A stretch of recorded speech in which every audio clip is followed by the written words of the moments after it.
비틀즈의 멤버였던 존 레논이 솔로로 독립한 후에 부른 노래 가운데 Imagine이라는 노래가 있습니다.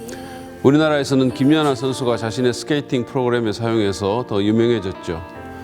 저는 대학생 시절에 이 노래를 상당히 좋아했습니다.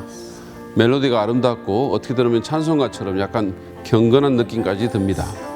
근데 이 노래의 가사에는 다음과 같은 노랫말이 있습니다. 천국이 없다고 상상해 보세요. 그게 별로 어렵지는 않을 겁니다.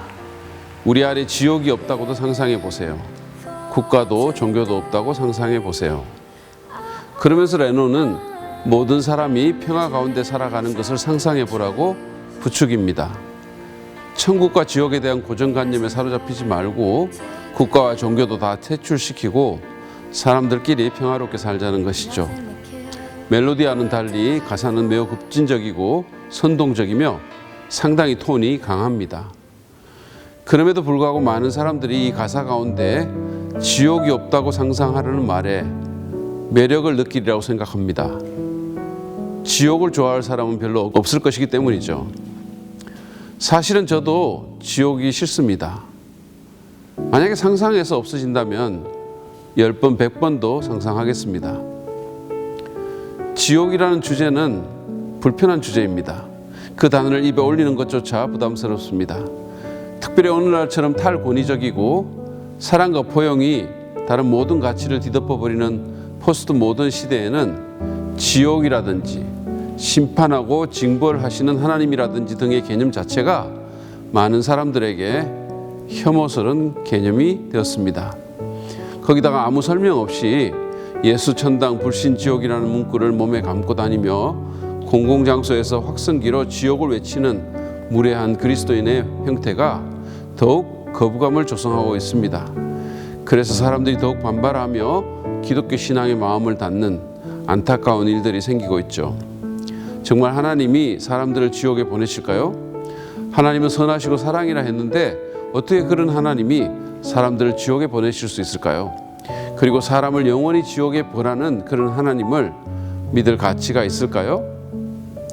앞으로 한 3주 정도 동안 이런 주제들에 대해서 살펴보려고 합니다.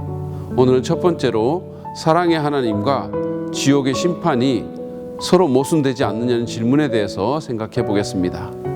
사랑의 하나님이 어떻게 사람들을 지옥의 형벌로 심판할 수 있을까요? 그게 조화가 되는 말일까요?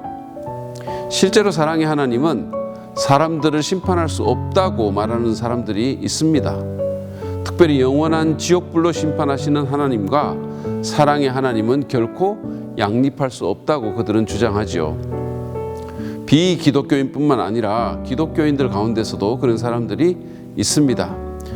그런 주장을 하는 그들의 심정은 이해할 수 있지만 그것이 맞는 말인지는 또 다른 문제입니다. 그들의 말처럼 하나님이 사랑이신 것은 맞습니다. 그러나 그 사랑이라는 것은 그저 감상적이고 누가 뭐를 해도 다 웃어 넘기는 그런 사랑은 아닙니다. 우리도 누군가를 정말로 사랑할 때 그렇게 하지 않죠. 때로 우리는 사랑하기 때문에 오히려 분노하기도 합니다. 여러분도 그렇겠지만 저는 제 자녀를 사랑합니다. 만약에 다른 누군가가 제 자녀를 해롭게 하거나 망치고 있음을 본다면 저는 분노할 것입니다. 어떤 악한 자가 우리 아이들을 나쁜 길로 이끌어 그를 망치려 든다면 저는 가만히 있지 않을 것입니다. 저는 비교적 성품이 부드러운 편이고 쉽게 화를 내거나 과격한 성향의 사람이 아니지만 제 자녀를 사랑하기 때문에 분노할 것입니다. 사랑이 클수록 그만큼 분노도 큰 것이죠. 하나님의 사랑도 그와 같습니다. 그분은 자기가 모든 것을 걸고 사랑하시는 인류의 영혼을 좀먹는 불의와 사악에 대해 분노하십니다. 그리고 그 악의 주체인 사단과 그 추종 세력들을 심판하실 것입니다. 사랑의 하나님에게 지옥이 필요한 이유입니다. 그뿐만이 아닙니다. 하나님은 사랑이신 것이 맞지만 사랑이라는 속성이 하나님의 모든 성품을 다 빨아들이는 블랙홀은 아닙니다. 그분은 사랑이신 동시에 공의의 하나님이시죠. 따라서 그분은 악을 미워하시며 그것을 심판하셔야만 하는 분이십니다.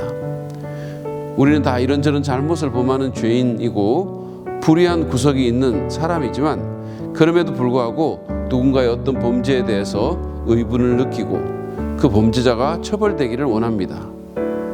생각해 보세요. 대한민국의 정부가 N번방 사태나 정인이 사건과 같은 어린이 살해 사건 또는 이번 LH 투기 사태 등에 책임 있는 사람들을 처벌하지 않고 그냥 무죄 방면한다면 당신은 그런 정부를 사랑이 많은 정부라고 칭찬하실까요? 그렇지 않을 겁니다. 흠이 많은 우리 인간이 소위 범죄자들에 대해서 그렇게 반응한다면 절대적으로 정의롭고 거룩하신 하나님은 어떠실까요?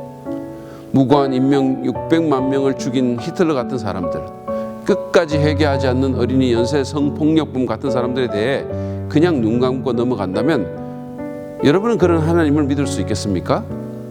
사랑의 하나님이라고 마냥 기뻐할까요? 그렇지 않을 것입니다. 여러분은 모든 잘못이 바로잡히고 정의가 실현되기를 바랄 것입니다. 하나님이라면 그렇게 해 주시기를 기대할 것입니다. 하나님은 우리와는 비교할 수 없이 거룩하고 정의로운 분이십니다. 그분은 성품상 절대로 죄를 그냥 넘길 수 없는 분이십니다. 대규모 학살이나 연쇄 성폭행 같은 큰 죄만이 아니라 어떤 작은 죄도 그분은 용납하실 수 없습니다. 그만큼 정의롭고 거룩하시기 때문이죠. 한번 정리를 해볼까요? 부모가 자식을 사랑하기에 오히려 그 자녀를 잘못된 길로 인도하는 악에 대해 분노하고 때로는 그것을 응징하듯이 하나님도 사랑의 대상인 우리 인간을 해롭게 하는 불의와 사악에 대해 분노하십니다. 그뿐만 아니라 그분에게는 사랑과 함께 공의의 속성도 있기 때문에 어떤 죄도 그냥 넘기실 수는 없는 것입니다. 그분은 죄와 악을 반드시 다루시고 그 문제를 해결하셔야 합니다. 그래서 심판이 있고 지옥이 있는 것입니다. 오늘은 여기까지 하겠습니다. 사랑의 하나님과 지옥의 심판이 왜 서로 모순된 개념이 아닌지에 대해 이해가 되셨기를 바랍니다. 오늘 내용이 도움이 되셨다면 구독과 좋아요를 눌러주십시오. 대단히 감사합니다.